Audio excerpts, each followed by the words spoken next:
পৃথিবীর নিয়ম বড়ই অদ্ভুত। যারা সামান্য ভালোবাসা আদর যত্ন পেলেই ভালো থাকতে পারে, ঠিক তারাই সবচেয়ে বেশি অবহেলার শিকার হয়।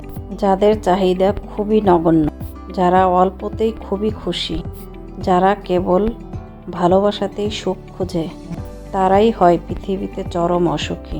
খেয়াল করে দেখবেন, আপনি যাকে পাশে পেলে ভালো থাকবেন কিংবা কথা বললে ভালো থাকবেন, ঠিক সেই থাকবে আপনার ধরা ছোঁয়ার বাইরে। আপনি যদি একজন চঞ্চল কিংবা রসিক স্বভাবের মানুষ হন, তবে সম্পর্কের অপর পাশের মানুষটা হবে বড্ড বেরসিক আর গভীর স্বভাবের। সামান্য ভালোবাসা আদর যার চাহিদা, তার চাহিদা কখনোই পূরণ হয় না। মানসিক যন্ত্রণায় হতভম্ব হয়ে পড়ে থাকলেও কেউ খোঁজ নেয় না। পৃথিবীর এই নির্মম বাস্তবতা মানুষকে আজীবন ভোগায়। যারা কেবল ভালোবাসা চায়, তারা ভালোবাসা পায় না। প্রিয়জনের কাছ থেকে যারা একটু সময় চায়, ঠিক তারাই অবহেলায় পড়ে থাকে দিনের পর দিন। অথচ কেউ দেখে না, সুন্দর হৃদয়গুলো দিনের পর দিন অবহেলায়, আঘাতে, যন্ত্রণায় সইতে সইতে শুনশান নীরবতায় হারিয়ে যায় চোখের পলকে। মানুষ হারিয়ে গেলে মূল্যটা বোঝে, এই কথাটা পুরোপুরি সত্য। প্রতিটা সম্পর্কের রিভেলস অফ নেচার বলে একটা কথা আছে। আমরা এই কথাটা জানি কিন্তু মানতে চাই না।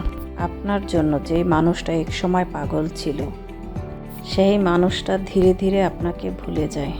কারণ প্রকৃতি সমতা পছন্দ করে।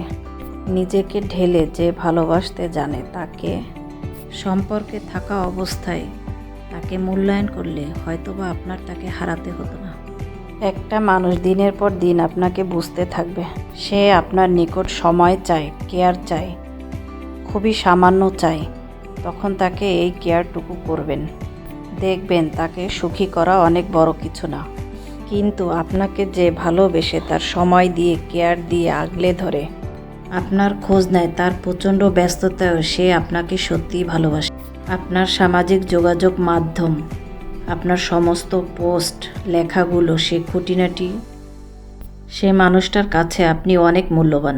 সে আপনার জন্য নিজের অবসর বের করে নেয় এমন নয়, সে অবসর থাকে। এই ভিডিওর কথাগুলো ইনবক্স থেকে নেওয়া, অনেকের জীবনী। এটা অবশ্যই আমার জীবন কাহিনী না। এটা দেখে কেউ উল্টাপাল্টা কমেন্ট করবেন না। একজনের অনুরোধে আমি ভয়েসগুলো দিয়েছি, যদিও খুব একটা ভালো হয়নি। আমি সম্পূর্ণ ভয়েস দেইনি, কারণ সম্পূর্ণ লেখাগুলো আমার কাছে খুব একটা ভালো লাগেনি। যতটুকু ভালো লেগেছে আমি ততটুকু লেখাগুলো শেয়ার করেছি। ভালো থাকবেন সবাই, শুভকামনা সবার জন্য।